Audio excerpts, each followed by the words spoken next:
everyone, let's have a small discussion, that is what is called acid, what is called base.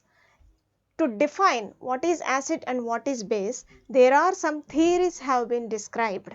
Those are nothing but Arrhenius theory, Bronsted-Lowry theory and Lewis concept, right? So these three theories already they have defined what is acid and what is base to a certain level. But actually what exactly the theory is followed, that is nowhere it is restricted or nowhere it is completely defined. But we know that what is acid means that having the pH from 1 to 6, and what is base means which is having the pH from above neutral, that is 7 to 14. Okay. So which is showing the pH values in these ranges, we are going to differentiate them acid as well as base. But exactly how we can define any salt or any type of the complexing agent as salt or base? So we need the help of some of the solvents for this, because some of the solutions only we can take the measurement of the pH by using the pH meter or potentiometer or whatever it is.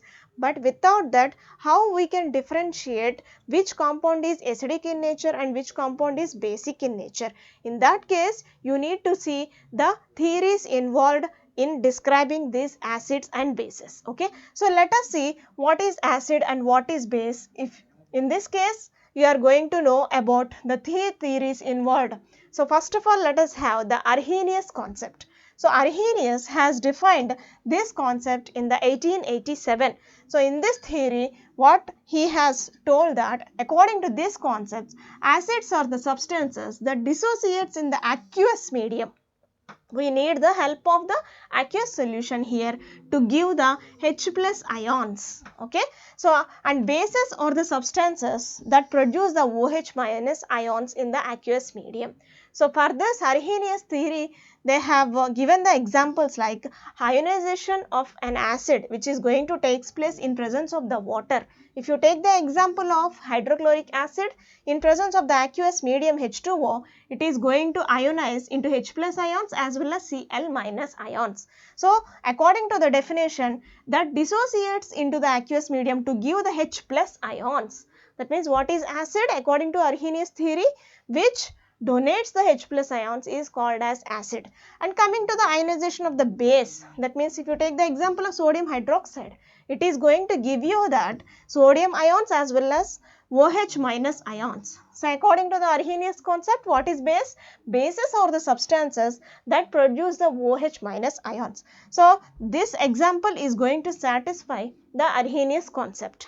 And according to that concept, acid is also going to give you the H plus ions. But the exceptional case here is in the aqueous medium only. That's why this concept is going to have some drawbacks. So drawbacks of the Arrhenius concept, if you are going to see, applicable only to the aqueous solutions only. In presence of the aqueous medium only, these are going to give the ionization of the molecules, and it fails to explain the acidic nature of the substance like CO2 and SO2. So CO2 and SO2, sulfur dioxide, so carbon dioxide, these are also acidic in nature. Actually, they do not produce the H plus ions according to the Arrhenius concept. Okay. And bases like sodium carbonate and ammonia, these are also not going to give the OH minus ion, but they are going to act as bases. So Arrhenius theory is unable to explain the some of the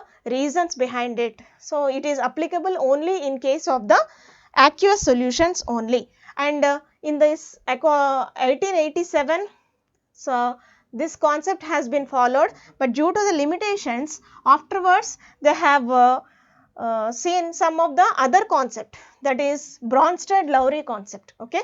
So in this Bronsted-Lowry concept, if you are going to observe, actually it is coming to the activity from 1923 onwards. Okay.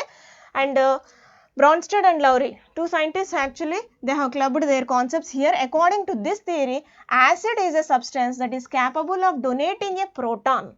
Okay. So Arrhenius has defined acid and base in terms of the H plus ions, and OH minus ions. H plus ions are also nothing but a proton. Here also Bronsted Lowry, what they have told, acid is a substance capable of donating the proton. That means in case of the acid both are same, and bases are substances capable of accepting the proton. Okay, here only these two theories have been differed.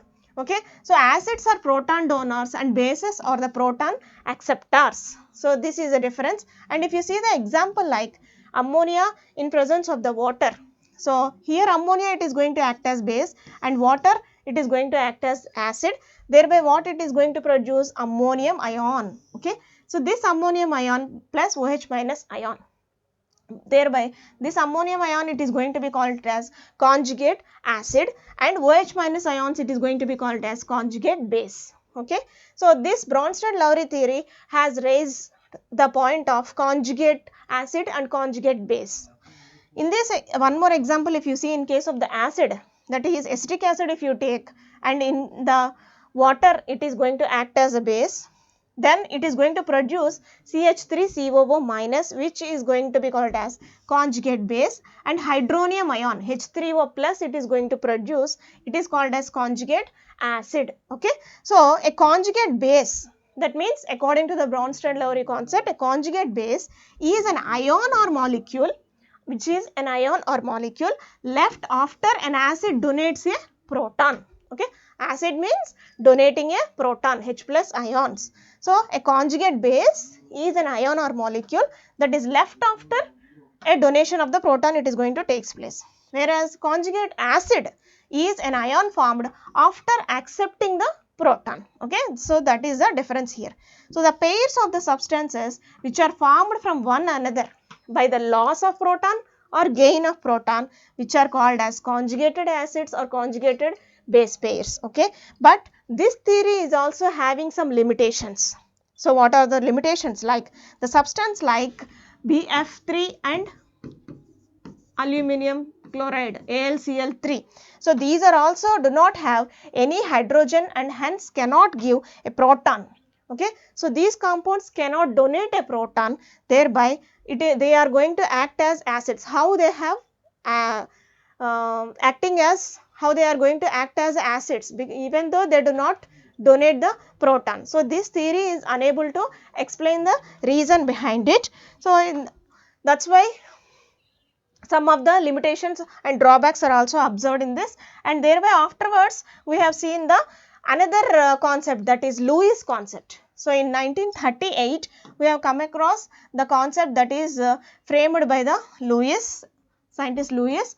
Okay, in 1938 this theory, according to this concept, an acid is a substance which accepts a pair of electron and base is a substance which donates a pair of electron. So according to Arrhenius and Bronsted Lowry theories, the acid is a proton donor. Okay, in terms of the hydrogen ions they have explained. But coming to the Lewis concept, Lewis has explained in terms of the electrons.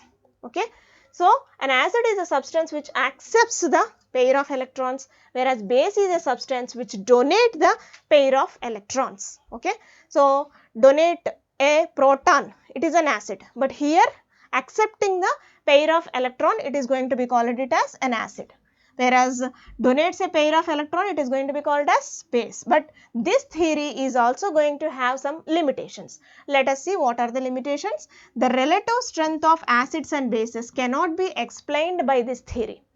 Any type of the acid and base, it is going to have some strength.